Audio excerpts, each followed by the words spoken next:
Ça parle. Bon, comme chaque semaine, nous nous retrouvons. Nous sommes au rendez-vous pour discuter de... Parce que ça totalement spongy aussi, Bougao, là. Ouh, c'est ça ton organisation? Ah ouais, tu as trop de chaînes. J'ai trop de chicks. Ok, d'accord. Donc, je disais que chaque semaine, on se connaissez voit. ça? Bien sûr, bien sûr, bien sûr, pour discuter de l'actualité footballistique. Et actuellement dans le football, ce qui est intéressant, c'est qu'il y a un tournant des équipes qui prennent le pouvoir, qui cassent un peu les, entre guillemets, hégémonies, mais en tout cas qui rapportent un petit peu de nouveauté. Il y a 2 semaines, on parlait d'Arsenal avec notre cher ami Stéphane, que je salue, qui avait pris la tête de Première Ligue, qui avait pris 7 points d'avance, là, 8 points d'avance maintenant sur Manchester City. Et cette semaine, on va s'attarder sur le cas de Napoli, qui a frappé fort ce week-end en battant la Juventus 5-1, 9 points d'avance sur le Milan. Ici, on en parle parce qu'ici, ça parle de foot. Ils sont 4e actuellement, mais on n'en a pas parlé. Ça va vite une saison, parle dans le micro. Une saison, ça va vite. Rien que ça parle, rien que ça parle. Bon alors, mon cher ami JP, Oui. je te laisse te présenter. Hein. Si je dois me présenter après de multiples émissions, les gens qui ne sont pas des fidèles. Mais pour les nouveaux, moi c'est JP, rien que ça parle et rien que ça sera sexy, on connaît. Eh bien, comment tu expliques justement le côté sexy, mais surtout la surdomination, la domination du Napoli sur ce championnat de Serie A cette année? La domination du Napoli vient du fait que l'intensité que le Napoli met à chaque match, les clubs italiens ne sont pas habitués à voir ça. On voit le Napoli joue décomplexé, on dirait une équipe anglaise carrément quand il joue. L'intensité dans le milieu de terrain, ça pressing, ça presse, ça... même quand ça mène 1-0, ça continue. L'époque du Catenaccio était déjà finie, même depuis un petit moment. Mais là, le Napoli a apporté une nouvelle facette carrément au championnat. C'est ce côté, on va dire, d'être tout le temps là, tout le temps présent, faire mal, de courir, répéter les efforts et tout ça, comment dire ça, est lancé par Osimhen. C'est un attaquant qui renie pas la tâche, qui court beaucoup de pressing sur les défenseurs. Karabachkela, je sais pas si je prononce bien son nom, mais une saison incroyable. On peut rien dire. Lobotka, Zambo, Zielinski, on aurait dit Fabinho, Wijnaldum, Anderson. Effectivement, il y a beaucoup d'abattage. Mais toi, tu as nommé le nom du meilleur buteur du championnat, Victor Osimhen. Victor Osimhen, justement, j'aimerais bien te lancer là-dessus. Pour toi, est-ce que tu dirais que Victor Osimhen est un top attaquant?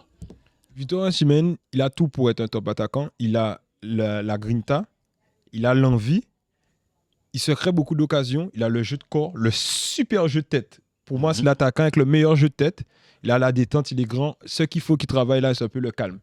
On voit que c'est un joueur un peu fougueux dans la tête. Tu vois, il a une action. Comme il court beaucoup, tu vois, devant le camp, des fois, il manque un peu de lucidité. Donc, moi, c'est son seul bémol que je peux lui donner. Mais on va dire que c'est l'assemblage d'un tout. Tu ne peux pas ressortir. Enfin, non, tu peux ressortir Karabachkela quand même. Parce que Karabachkela, ce qu'il fait, pour un inconnu, c'est incroyable. Il peut emmener une équipe gagner le Scudetto et on ne le connaît pas avant. Avant cette saison-là, on ne le connaît pas. Et il peut emmener une équipe gagner le Scudetto. Et paradoxalement, Naples risque de gagner le titre, je m'avance, en perdant Koulibaly, Insigne et Mertens. Mertens, ouais. 3 joueurs légendaires, on va dire, du Napoli. Remplacés par des inconnus. Et on voit ce que ça donne. Justement, il y a une belle tactique mise en place. Et sur le match face à la Juventus, on a vu vraiment qu'aujourd'hui, la Juventus qui avait gagné 9 championnats d'affilée il n'y a pas si longtemps, là, n'a pas le niveau. Tout ça part de Cristiano. Clairement, ils n'avaient pas le niveau. Moi, j'ai connu une Juve conquérante, dure défensivement, avec une belle équipe. Ils ont voulu mettre une stratégie en ramenant une superstar pour gagner, parce que la Juve gagnait des Scudetto, mais ne gagnait pas en Europe. Et ils sont sortis de leur stratégie, ils ont carrément bifurqué de leur stratégie, et là, ils se retrouvent avec des Milik en pointe, des Vlahovic, des joueurs moyens, des joueurs moyens plus. Et la Juve n'avait pas de joueurs. Et là, on voit qu'avec le foot qui se développe, maintenant, tu as des équipes Milan qui gagnent l'an passé, l'Inter qui gagne l'année d'avant, et là, le Napoli qui risque de gagner. Il y a comment ça s'appelle, l'Atalanta qui frappait déjà à la porte. Oui. La Lazio, ça joue bien, mais Ça reste un peu en dessous. Mais la Juve a voulu sortir de leur stratégie et maintenant se retrouve avec des joueurs moyens plus dans leur... Moi, j'ai plus l'impression que c'est l'après Cristiano Ronaldo qui a enfoncé le club. Oui, mais l'après Cristiano Ronaldo, c'est-à-dire que quand tu achètes Cristiano, tu as de l'argent, mais tu lui donnes. Tu as des opportunités de joueurs qui te filent devant le nez. Peut-être que s'ils ne prennent pas Cristiano, ils se prennent, on ne sait pas, on ne sait jamais, ils se prennent un Salah, un Sadio, plusieurs joueurs à côté. Ça aurait été meilleur que de prendre une superstar et de lui donner un salaire exorbitant. Ouais. Tu vois, ils ont voulu sortir de l'or parce que de base, même la Juve, Ramsey aussi avait un salaire exorbitant. Ramsey, n'est pas un top player. Il est à Nice maintenant, donc on ne comprend pas. Donc, on va dire que ça manque de joueurs d'expérience. Chiellini n'est plus là, Bonucci n'est plus là. Pour moi, Chesney... Le renouvellement derrière, déjà, n'est pas bon. Leur tactique de toujours avoir un Italien vraiment robuste, patron, ils ne l'ont pas trouvé, ils ne l'ont pas, parce que l'Italie non plus ne se renouvelle pas. Donc, eux aussi... Ils en souffrent. Parce que de base, c'est une équipe avec quand même beaucoup d'Italiens. De base, c'est une équipe qui essaie de garder les Italiens. Qui fait beaucoup de post-formation, qui récupère un peu des joueurs formés ici et là. Mais, par contre, avec leur côté, ils sont un peu en décrépitude. Ils arrivent à former des petits joueurs qui arrivent. Il y a Miretti, il y a l'anglais, là, Eiling, qui est pas mal. Junior Eiling. Ils ont des petits joueurs pour le futur, mais là, la Juve, à l'heure actuelle, n'est plus un contender pour le Scudetto. Ouais, c'est là ce que je voulais t'amener, justement, pour revenir sur Napoli. On a l'impression que cette prise de pouvoir du Napoli, pourquoi on en parle? Parce qu'on a l'impression que ça va durer. Parce que vu le recrutement, l'équipe n'est pas si vieille. C'est une équipe quand même assez jeune. Les joueurs qui jouent actuellement ont encore une marge de progression. On a parlé de la marge de progression d'Osimhen en finition. On a une marge de progression aussi sur Kara qui, quelquefois, je trouve qu'il peut disparaître de match. Oui, c'est vrai. C'est-à-dire qu'il a beaucoup d'éclat, mais il y a des moments aussi où il peut s'enfermer, perdre des ballons bêtes et répéter 2-3 actions négatives d'affilée. Et c'est quelque chose qui pourrait travailler. Au milieu de terrain aussi, il y a de la marge de progression. Et c'est vraiment derrière que j'ai l'impression qu'on a, avec Kim, vraiment un joueur au top. Enfin, je ne vois pas où est-ce qu'il pourrait encore progresser. Mais sinon, on voit une équipe qui est encore un peu perfectible dans ce qu'elle produit. Et ce qu'elle produit est déjà largement supérieur à la Juve, déjà, mais aussi supérieur à ce qu'on voit au Milan, à l'Inter. Et du coup, la question que j'allais te poser, c'est est-ce que toi, tu vois justement une hégémonie Napoli? 2 Scudetto de suite, 3 Scudetto de suite. Une hégémonie, pour avoir une hégémonie, il faut être un club qui peut garder ses grands joueurs. Est-ce que le Napoli à l'heure actuelle a l'argent pour garder en cas d'offre mirobolante? Non. La Juventus avait cette possibilité-là pour avoir cette hégémonie sur un championnat comme le Bayern, comme le Paris Saint-Germain, comme les clubs anglais, en Espagne avec le Real, le Barça. C'est que c'est des équipes qui peuvent garder leurs grands joueurs. Là, je ne pense pas que par exemple, Kim, si Manchester arrive et met 70 millions pour Kim, que Naples peut dire non. Si on vient pour Osimhen, on met 100 millions, Naples ne peut pas dire non. Si on met 120 sur Kvaratskhelia, Naples ne peut pas dire non. Donc, pour moi, cette hégémonie, ce sera une équipe, cette année, prête. Mais pour la suite, je ne pense pas, parce que même quand l'entraîneur va voir que ces bons joueurs vont partir, je pense que lui-même, il sera démotivé. Donc, Napoli, on va dire que c'est un petit Monaco. C'est un grand Monaco plutôt. Monaco de Monaco, la grande époque. Là, jardiniesque. Voilà, pour toi qui reste là, l'année prochaine au Napoli. C'est très compliqué. Hein. S'il y a titre, ça peut changer. S'il y a titre, ça peut changer. Ah ouais, s'il y a titre, il n'y a qu'un seul qui part. Et c'est Kara. Je pense que Kara, il ne va pas rester. Ouais, ce sera compliqué. Mais après, oui, qui achètera Kvaratskhelia? Personne n'a, enfin, parmi les grands clubs, je vois, personne n'a vraiment besoin de son profil et de du joueur. Dans le foot actuel, on a toujours besoin d'un profil. Il y a toujours. Là, on regarde Chelsea. Chelsea veut acheter Modric. Chelsea a Déjà trop... fait. Ouais. Alors, Pourtant, ils en... Ouais, c'est vrai. c'est vrai pour moi, Arsenal pour moi, c'est la... Vu qu'ils n'ont pas fait Modric, effectivement. Voilà, ils peuvent se faire cara, tu vois. Derrière, là, Kim, Manchester, là, ils jouent avec Shoaib Baran, ils peuvent se faire kin. Lobotka, il est là, il peut aller Bayern, peut prendre Lobotka, tu vois. C'est des joueurs, ils sont au Napoli, mais ils savent qu'il y a plus haut. Tu vois, Napoli n'est pas encore l'équipe, tu vois, comme la Juve, avec un rayonnement historique pour te dire que je suis dans l'équipe et j'ai pas besoin de ça. J'ai pas besoin d'aller plus haut. Pour moi, Après, le Napoli a montré justement cette saison qu'ils savent recruter. ils savent recruter. Puisque là, ils ont sorti, tu as parlé de Kara, mais il y a aussi Zambo Anguissa qui vient de Fulham. C'est vrai. Et c'est du très très haut niveau au milieu de terrain. C'est vrai, c'est vrai. Moi, je suis pour que tous ces joueurs restent. Moi, je suis pour quand une équipe comme ça sort du lot, qu'au moins des joueurs restent au moins 2 saisons. Pour, tu vois, vraiment aller au bout des choses avec l'équipe. Je suis pas pour partir et gâcher le talent, refaire tout. Parce que le Napoli, c'est collectif. Il y a des joueurs forts, mais à chaque poste, tu n'as pas un top 3. Effectivement. Et attention au Napoli, parce que là, ils affrontent fort dans la Ligue des Champions. Ça peut aller loin. Ça peut aller loin. Parce que le Napoli, c'est comme le Liverpool. C'est-à-dire que qui va empêcher le Napoli de mettre au moins un but? Qui va empêcher le Napoli de mettre au moins un but en Ligue des Champions? Surtout chez eux. Surtout chez eux. Donc, pour moi, attention au Napoli. Eh ben, pour fermer cette page Napoli, cette grande discussion sur le Napoli, j'allais venir sur les concurrents. On a parlé un peu de la Juve qu'on voit en dessous, mais l'Inter et le Milan AC qui sont relégués à 9 points, 10 pour l'Inter. Impossible qu'ils reviennent. L'Inter peut le faire. Parce que, vu comment l'Inter joue en ce moment, l'Inter commence à prendre le Napoli au sérieux. L'Inter qui a battu le Napoli il y a 2 semaines. Oui, l'Inter commence à prendre le Napoli au sérieux. Tu vois ce qui se passe en ce moment, même avec Arsenal. Je pense que si c'est si c'est Liverpool d'avant qui a autant de points d'avance sur City joue jamais pareil. Parce que City sait que Liverpool c'est une machine et il faut gagner pour les rattraper. Ils se disent que c'est Arsenal. Même nous quand on regarde le match, même là encore, j'ai regardé, je me suis dit Arsenal va perdre. Et Arsenal regagne. Tu vois. Et c'est là que au bout d'un moment, il faudra les prendre au sérieux. Il faut les prendre au sérieux. Et je pense que l'Inter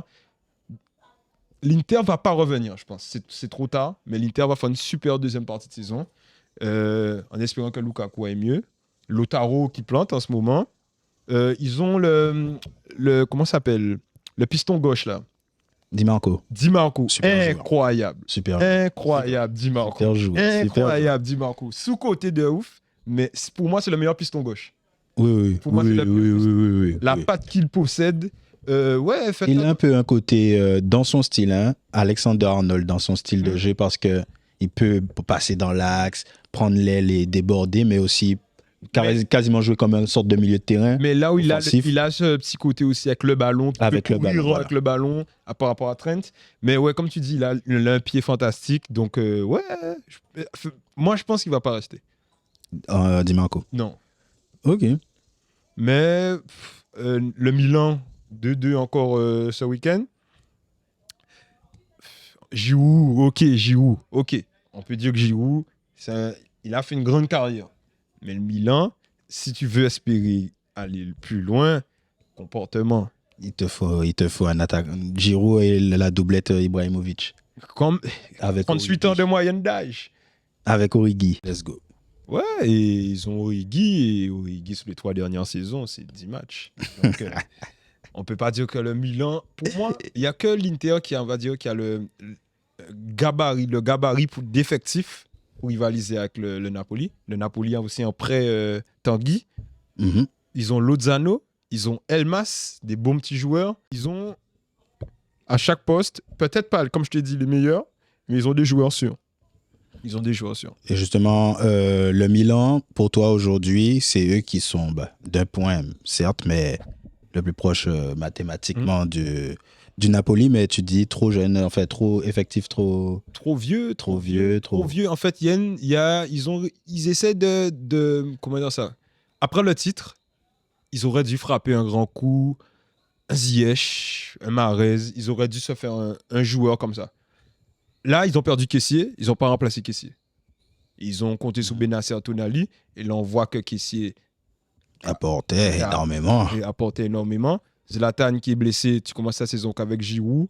Tu prends Origi, on se dit que c'est une bonne pioche. Origi ne joue pas. Ante Rebic au courant alternatif. Il n'y a que Leao qui est super fort, mais dans une équipe où il a besoin de jouer un peu techniquement à son niveau. Ils ont sur leur côté Castillo, le petit Diaz.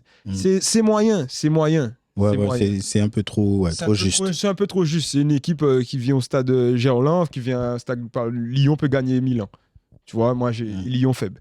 Donc tu vois, c'est pas des équipes, tu te dis, ouais, c'est impressionnant. C'est impressionnant. Même dans le jeu, là, on va dire que leur meilleur joueur l'an dernier, c'était Théo Hernandez et c'est un arrière gauche. Donc pour moi, ils doivent recruter, mais recruter des super joueurs qui sont en perte de vitesse, des Ziyech, des Mahrez, des Naby Keita, de se faire prêter des joueurs comme ça pour se construire une petite équipe avec des joueurs revanchards. Et c'est ça qui manque. Il y a des bons petits joueurs, mais je trouve que c'est trop moyen plus. Eh ben, c'est une bonne manière de résumer. Je pense qu'on devrait faire une autre vidéo plus exhaustive sur la Serie A, mais en tout cas, la prise de pouvoir du Napoli, qu'est-ce que vous en pensez? Mettez un j'aime à cette vidéo comme d'habitude. Mais toi, attends, sur les réseaux sociaux. Tu vois que le Napoli tenir? Oui, moi, je vois le Napoli tenir parce qu'effectivement, sur ce que j'ai pu voir des concurrents, effectivement, l'Inter est une équipe qui a un savoir-faire et qui est solide. Mais pour moi, le Napoli est une équipe qui réussit à gagner beaucoup plus de matchs que l'Inter. Donc même en confrontation directe, l'Inter pourra toujours battre le Napoli fatigué, etc. Mais sur la longueur du championnat, Napoli est beaucoup plus sûr. Napoli est beaucoup plus sûr parce que collectivement, ça tourne. Voilà, il sort Osimhen, il met Simeone, c'est pareil quasiment. Il peut sortir un tel, mettre Lozano. Donc en fait, le moule est tellement bien pris que c'est difficile de te dire qu'ils vont se faire attraper. Surtout quand là, ils prennent 10 points, qu'ils écartent la Juve. Bon, ils ont perdu contre l'Inter, mais il y avait des points d'avance pour compenser cela. Donc oui, Napoli pour la victoire finale. Et moi, je dirais même peut-être Napoli si effectivement, il n'y a pas trop de départ. Napoli pour une domination du championnat pour un petit moment. Mais comme tu dis, je disais qu'il y a des gens qui vont partir, mais je pense que c'est Kim qui va partir. Ils vont garder Kara parce qu'ils vont être très gourmands pour Kara et que je pense que Kara va être reconnaissant, je pense. C'est de ce que Napoli l'a amené. Et surtout si le Napoli va faire un petit quart demi en LDC, ça va donner de l'envie. Et ouais, mais pour Osimhen, ce sera chaud quand même de le garder. S'il finit meilleur buteur avec 25, 26 buts, ce sera dur de le garder. Ce sera très dur. D'autant plus qu'il y aura des prétendants. On parlait de Manchester United. Là, pour le moment, personne n'a repris le poste de 9. Martial occupe le poste. Rashford, des fois. Bon, voilà. Ils vont peut-être prendre Weghorst, mais comportement. Il faut rester sérieux. Rester raisonnable. L'année prochaine, un 9 va arriver là-bas, par exemple. Sûr. Et Osimhen, je pense pas que ce sera 100 millions. Ce sera beaucoup, enfin, pas beaucoup moins, mais ça sera autour de 70. Ce sera pas 100 millions. Donc, 70 millions, 70 patates pour Manchester, c'est rien. Ça se fait. Ça se fait. Du coup, deuxième partie, on va passer au focus. Et ça fait un petit moment qu'on n'avait pas fait ça, d'un petit focus sur une équipe parce qu'on est arrivé à peu près partout à la mi-saison. Donc, 19e journée, le mercato d'hiver bat son plein. Chelsea a totalement gâché notre vidéo avec Stéphane en faisant n'importe quoi sur les 2 derniers jours.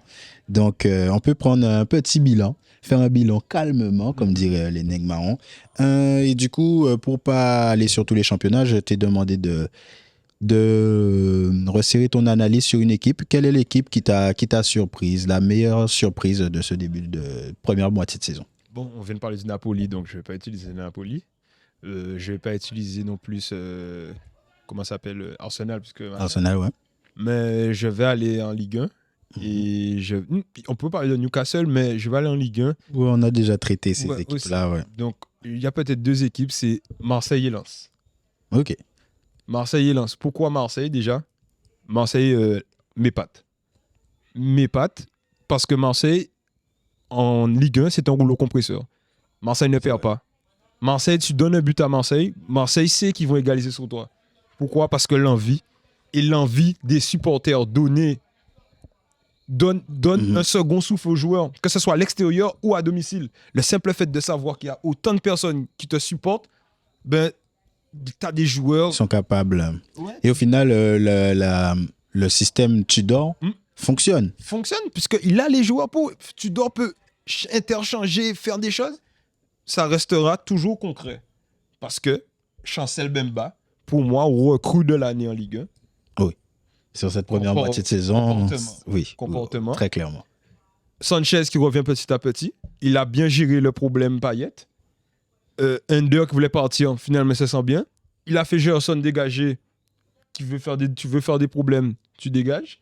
Bamba qui est là. Guendouzi, moi j'adore. C'est mon type de milieu. Vertu, Rongier. Ça me paye pas de solide. C'est le seul bémol, c'est en Ligue des Champions, j'aurai des autres arguments pour dire que Marseille ne peut pas en Ligue des Champions, parce que c'est trop juste, mais en Ligue 1, la façon de jouer, comme on dit, comme le Napoli, c'est l'intensité constante. Les équipes n'y arrivent pas. Regarde ce week-end, Lorient marque, mais il y a des vagues incessantes. Au moins, il y a 4 corners d'affilée. Lorient ne sort pas la tête de l'eau. On sait que Jusqu'à craquer. Juste à craquer. Et on sait que Lorient va perdre. Tu vois? Donc, Marseille a retrouvé ce côté de grande équipe qui ne perd pas contre les petits. Mais quand je te dis qu'il ne perd pas, c'est-à-dire un sentiment de domination, vraiment. Oui. Il n'y a pas ce sentiment où l'équipe, comme à l'ancienne, Marseille, on dit, ils ont gagné, mais l'équipe aurait pu. Là, non. Marseille, derrière. Domine ses rencontres, domine ses adversaires. Mais effectivement. Franchement, Chancel Mbemba, je suis bluffé. Je suis bluffé. Que ce joueur-là ait une carrière comme ça.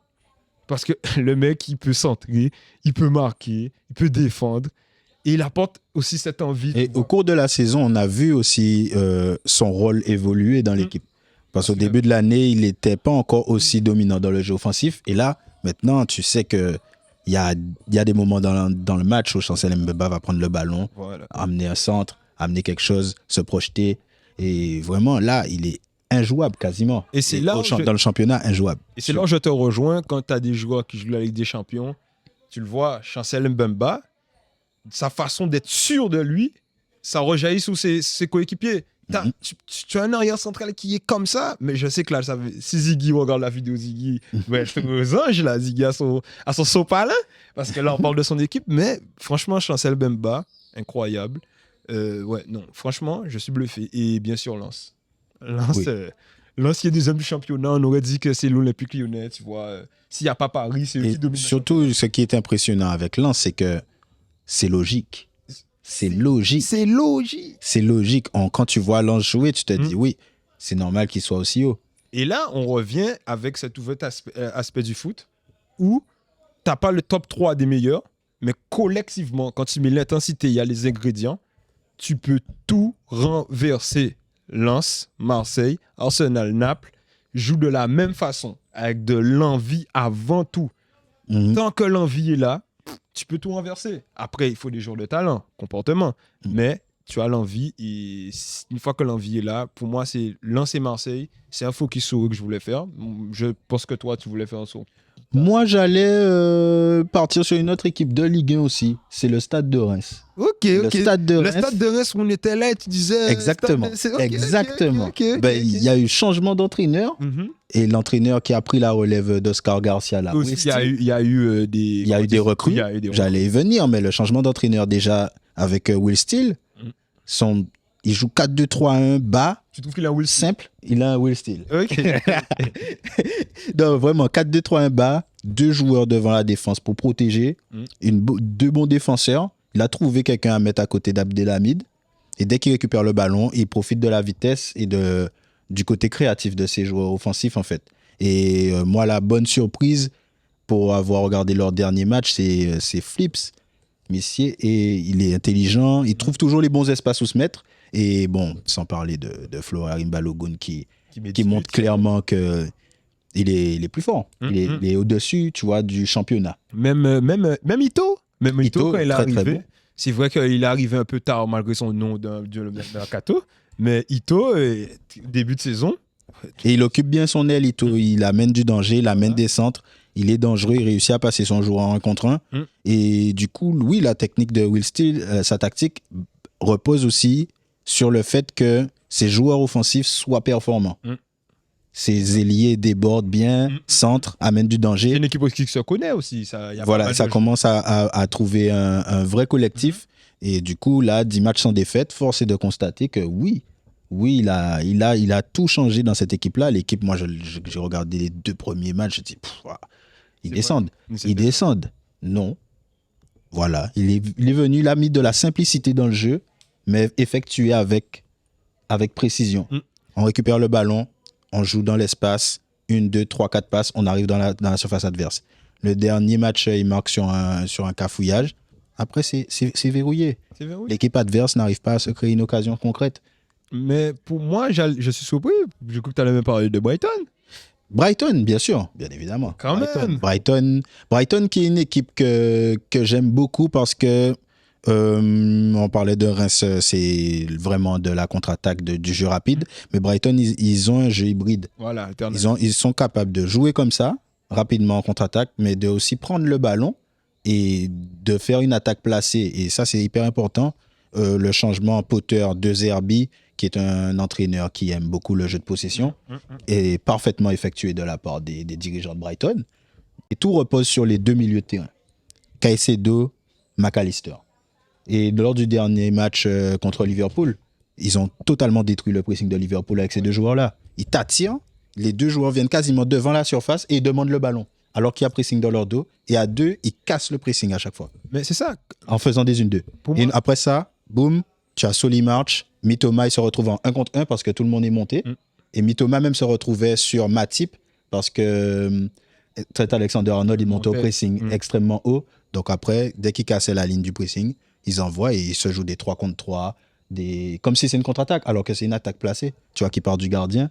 Et ils ont fait ça tout le match. Et ils font ça depuis le début de la saison, sans compter qu'ils peuvent aussi défendre, partir en contre-attaque rapidement et jouer avec différents types d'attaquants au final, puisqu'ils peuvent jouer avec un attaquant pivot, un attaquant qui bouge, un faux neuf, ils ont déjà joué Trossard devant. Ouais, en fait, la façon de jouer de Brighton dépend énormément de l'adversaire et c'est hyper intéressant. Ils ont donné 6 buts à Liverpool. C'est pas parce qu'à l'aller, il y a eu 3-3 en Anfield, si je me remémore bien. Et là, 3-0. Donc, quand même. Ouais, Brighton. Super équipe. Super équipe, mais comme je te disais pour le Napoli, là, ça sera encore plus pour Brighton. Ils vont perdre tous leurs joueurs. Bah oui, comme l'année dernière déjà, Yves Bissouma mais est là, parti. Ils vont perdre Caicedo, je pense. Ils vont perdre McAllister. L'arrière gauche, Estupiñán, super bon. Oui. Trossard, cette année, il montre enfin ce qu'on attend de lui. Oui, et là, il va partir justement, parce qu'il a eu un désaccord avec le coach. Donc, du coup, là, il est en instance. Et ça va se faire là, avant la fin du mois. Et là, il y a un nouveau joueur qui est arrivé, qui était là, mais c'est un nouvel homme qui est arrivé, c'est Mitoma. Le retour du mondial, Mitoma est devenu l'un des meilleurs joueurs de Première Ligue. Mitoma, je suis l'un des meilleurs joueurs de Première Ligue. Non, incroyable. Très clairement. Très clairement. Incroyable. Virevoltant, précis. Tu te dis, mais attends, mais il était. Tu sais, quand je l'ai vu, je suis allé regarder s'il était là au début de saison. Ouais, c'est 2 joueurs différents. Retour de. Il était déjà intéressant, mais le retour là du mondial, incroyable. Et attention, parce qu'il y a Sarmiento qui commence à faire de très très très bonnes rentrées aussi depuis le retour du mondial. Et je pense que ça va monter aussi en intensité dans les prochaines rencontres. Donc oui, Brighton, il y a Fulham et Brighton. Donc je crois que c'est 6-7. Donc oui, super surprise aussi. Et une équipe voilà, que moi, j'aimerais les voir top 6 pour pouvoir leur permettre de justement garder 1 ou 2 joueurs avec l'Europe et de continuer sur ce projet parce que c'est un beau projet et qui porte ses fruits. Il ne faut pas faire comme Everton et Wolverhampton qui étaient à la porte du top 6, top 7. Exactement. Et qui n'ont pas recruté intelligent et qui n'ont pas recruté aussi pour garder ce statut. Et maintenant, on voit où ils sont. Il faut que... Il y a des places à prendre. West Ham n'est plus. West Ham aussi. N'est plus. Pareil. N'est plus. Et West Ham en train de... Là, ils ont acheté plein de joueurs. N'est plus. Tottenham, je pense que Kane et Son vont partir l'an prochain. Ça, ce serait la fin de Tottenham. Ce serait la fin de Tottenham. Donc, Tottenham aussi, il y a une place à prendre parce que l'Arsenal a carrément pris leur place. Chelsea va remonter. J'ai pas d'inquiétude pour Chelsea. Mais il y a des places à prendre devant pour Brighton. Pour moi, West Ham, on va pas dire que c'est mort, mais c'est pas pour cette saison. C'est pas pour cette saison. C'est pas pour cette saison. Et Wolverhampton, c'est mort. Leicester, qui était champion. On voit que la Première Ligue, il ne faut pas se reposer sous ses lauriers. Il ne faut pas se reposer sous ses lauriers. En 3 ans, tu te retrouves clairement en train de jouer la relégation. C'est-à-dire que faut que ce soit les joueurs, les dirigeants doivent se remettre en question sur le recrutement, ne pas se laisser emporter sur n'importe quoi. Exactement. Donc pour moi, c'est cela. Et j'ai l'impression que Brighton, au niveau du recrutement, ils sont prêts. Ils sont prêts. Après, est-ce que l'argent ne te fait pas perdre de l'argent, te permet d'avoir certaines facilités, c'est-à-dire que tu ne vas pas chercher plus loin. J'espère que ça ne va pas leur arriver, mais qu'ils vont continuer leur travail en amont, qu'ils font d'apporter toujours les petits joueurs comme Caicedo, inconnu au bataillon. Donc, moi, je suis hype par cette équipe. Et c'est une équipe à suivre. Et s'ils arrivent à faire un petit Europa League, ce sera pas mal. Ce serait pas mal. Donc, du coup, ça conclut nos équipes surprises. On a le Stade de Reims qui, moi, m'a bluffé. Brighton. Lens-Marseille. Et je rajouterai rapidement, mais je pense que lors d'une prochaine vidéo, je ferai une présentation de cette équipe. C'est l'équipe de l'Udinese en Italie, qui est une superbe équipe de football avec un attaquant qui s'appelle Beto, qui est très atypique, mais très, très, très efficace dans son style bizarre. On pourrait parler aussi de la Sociedad en Espagne, qui est 3e, avec l'attaquant Sorloth. Sorloth qui plante. Et voilà, parce que Séville disparaît et ils sont 3e là. Effectivement. Ben, ça, c'est pour... oui, il y a de quoi. Il y a de quoi pour les prochains épisodes de Ça parle de foot, mais on va rejouer un jeu auquel on n'a pas joué depuis un petit moment. Ok. J'ai joué et maintenant je joue. Donc, pour vous qui regardez Ça parle de foot, qui écoutez Ça parle de foot, le jeu est simple. On va citer un joueur... On va citer un des clubs dans lequel un joueur a joué, puisque pas forcément les 2 derniers, mais un club dans lequel un joueur a joué, et le club dans lequel il joue actuellement. Et l'autre personne, c'est-à-dire Jean-Philippe pour moi et moi-même pour Jean-Philippe, devront deviner de quel joueur l'autre personne parle. Donc du coup, je te laisse la main. Tu veux que je commence ? Je peux commencer, mais après, si je commence, je commence tambour battant. Vas-y. Okay. Vas-y. Donc, j'ai joué à Watford. Tu vois, jouer à Watford. Oui. Et aujourd'hui, je suis à Fenerbahçe. Ah ouais. Je t'ai dit, je commence tambour battant. Ces jeunes-là, c'est masse. Watford pour Fenerbahçe. J'essaie de voir qui est au Fener là actuellement. Non, frérot, tu vas pas le trouver. Ener Valencia. Non. Il n'avait pas fait Watford, c'était Aston Villa. Watford. Tu veux une petite aide, je te donne un petit indice au moins. Un petit club sub. Ouais, un club intermédiaire. Avant Watford, il était à Bournemouth. Watford. Après, il a fait... Non, ou bien s'il a fait Everton après, mais en tout cas, tu peux voir c'est qui. Bournemouth, la bonne petite équipe de Bournemouth. Un gaucher ? Non.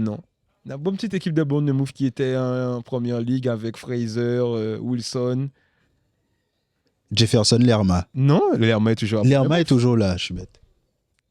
Je vois pas. Dis-moi. King. Qui ? King. Ah, Joshua King. Joshua King à Fenerbahçe. Ah, mais oui. Eh oui. Mais oui. Bon, c'est une mauvaise réponse de ma part. Bien joué.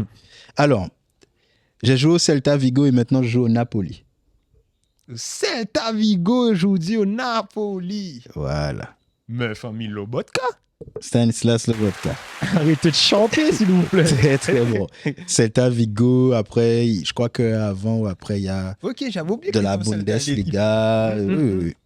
Celui-là, tu peux trouver parce que il y avait une petite équipe à toi. J'ai joué à Burnley et aujourd'hui à Brentford. Burnley pour Brentford. Ouais, c'est ça. Oh, quand même, Burnley, ça me connaît. C'était ta petite équipe. Avec Tarkowski, Ben Mee, la défense, le gaucher qui est maintenant à Everton, Dwight McNeil. C'était mon équipe. Oui, le samedi matin, ça me connaît, Burnley. Drinkwater. Non, pas Burnley. C'est pas Burnley. Alors, je jouais à l'AS Monaco et maintenant je joue au Milan AC. Bakayoko. Oh, mais je dois aller plus loin. Je dois aller plus loin. Je dois aller plus loin. Je dois aller plus loin. Je dois aller plus Tu loin. as vu quand même qui est sur le plateau. Tu viens là avec des gros clubs. Sans moi, j'ai joué Non, en je Azerbaïdjan. dois aller plus loin. Je dois aller plus loin. Vas-y. Non, mais moi, j'en ai plus. Mais je Ah, t'en as plus, mais j'en ai un dernier pour toi. Vas-y. J'ai joué au Borussia de Dortmund et maintenant je joue à l'Inter de Milan. Borussia de Dortmund. Maintenant je joue à l'Inter de Milan. Bon, famille, j'ai l'impression que des fois, tu respectes pas le gars qui a... Je peux me lever? Dis-moi, Je peux partir? tu peux partir si tu trouves. Tu veux que je te donne sa nationalité? Dis-moi. C'est un Arménien. Arrêtez de chanter, s'il vous plaît. Bien joué, bien joué, bien joué. Merci d'avoir regardé cette émission. Vous connaissez déjà, mettez un j'aime sur YouTube, ça va nous aider, mais également suivez-nous sur Instagram. Il y a pas mal de choses que l'on propose avec des petits highlights de nos émissions. Et surtout, n'oubliez pas qu'il n'y a pas que le football dans la vie, puisqu'il y a le foot aussi. Quand même. Oh. Quand même. Rien que ça parle, rien que ça parle.